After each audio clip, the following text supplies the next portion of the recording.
at Oklahoma City's First Americans Museum. The soundtrack playing in this beautiful space underscores the conversations to better understand our past. So this glass dome is a modern version of a Wichita grass house. On this day, Museum Director James Pepper Henry led members of the Shawnee tribe on a tour. Lee Bluejacket, part of the tribe's business council, and Cynthia Greenfeather, a candidate at the time for Shawnee tribe chairwoman, came to learn more about indigenous history and the future of an important place in Kansas. I came today as a, to seek answers as a citizen. I care about our tribe, our tribal members. So that's why a lot of our buildings were around. They came to talk with Mr. Pepper Henry, a member of the Kaw Nation.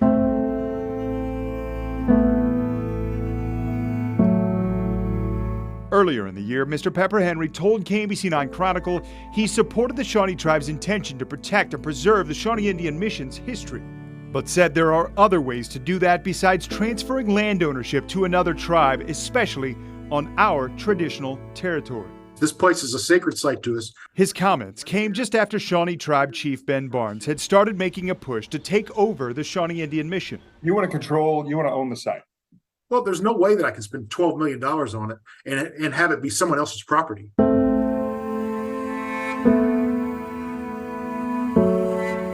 The Kaw eventually sent a letter to Kansas Governor Laura Kelly and state legislators saying they should have first right of refusal for the mission's 12 acres because the Kaw held claims to the land before the Shawnee tribe was there. And now many tribes here in Oklahoma are trying to bring the bison back. It's why these members of the Shawnee tribe came to talk with Mr. Pepper Henry to better understand the Kaw's stance after growing weary of Chief Ben Barnes' push for control of the Shawnee Indian Mission. By saying the Shawnee Indian Mission, that's like a possessive word, that it is ours. That'd be like who should control the town of Shawnee? Are we going to do that next? Haskell used to have the American Indian Athletic Hall of Fame. Mr. Pepper Henry respectfully declined to speak to KMBC9 Chronicle about the Shawnee Indian Mission on camera, but he invited KMBC to follow the members of the Shawnee tribe's tour, sitting down with them privately afterward. I think all of us together can sit down and come to an agreement. And I think that's how people should probably resolve conflict.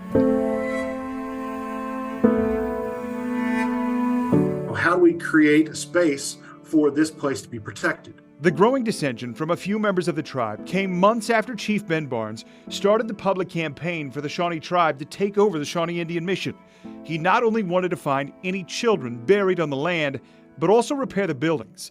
He believed the Shawnee tribe had more resources than the current owners, the state of Kansas, to make repairs to the roofs and make updates inside. He also believed the tribe could tell a better story of what happened to children at the former boarding school. We have a plan to preserve and tell the full story of the Shawnee Indian Manual Labor School, and that's frankly not being done right now.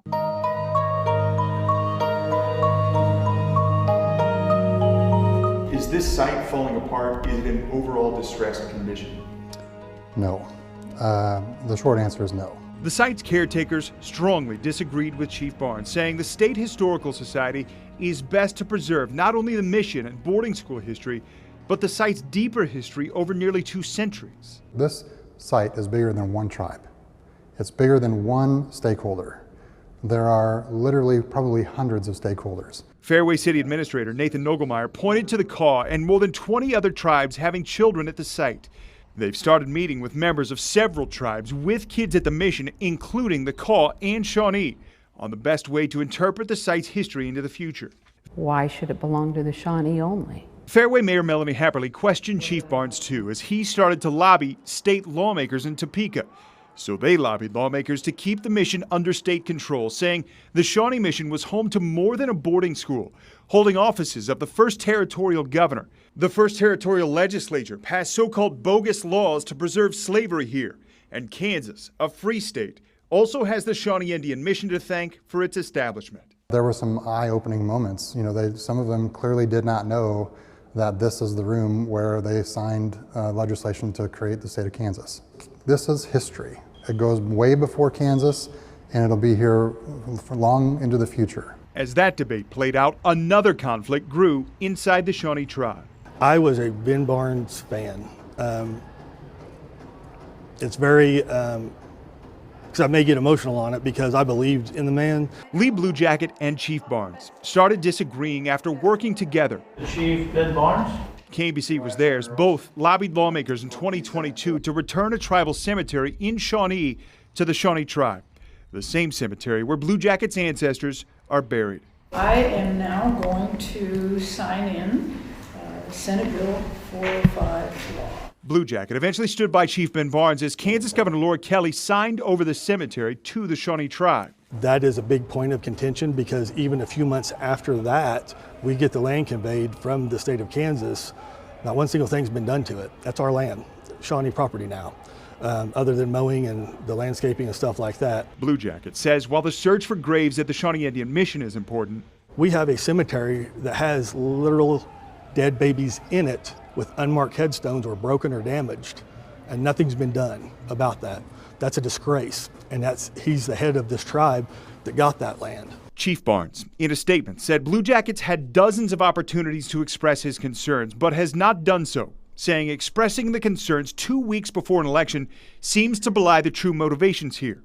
He also said before looking for unmarked graves at the cemetery, the tribe has to determine what to do if they find unmarked graves. Decisions not to be rushed or taken lightly.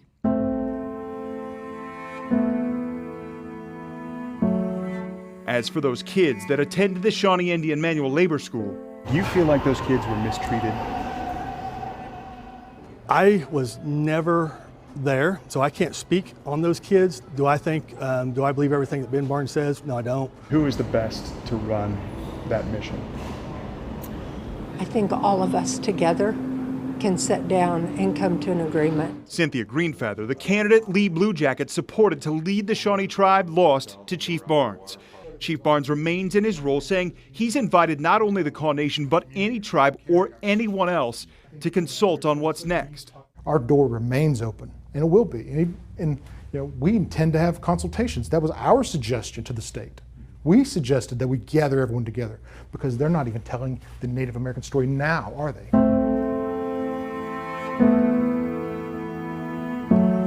Or are they? We don't look to capture headlines in the news. But there comes a point where you have to be able to defend the truth, and you have to be able to say, okay, enough is enough.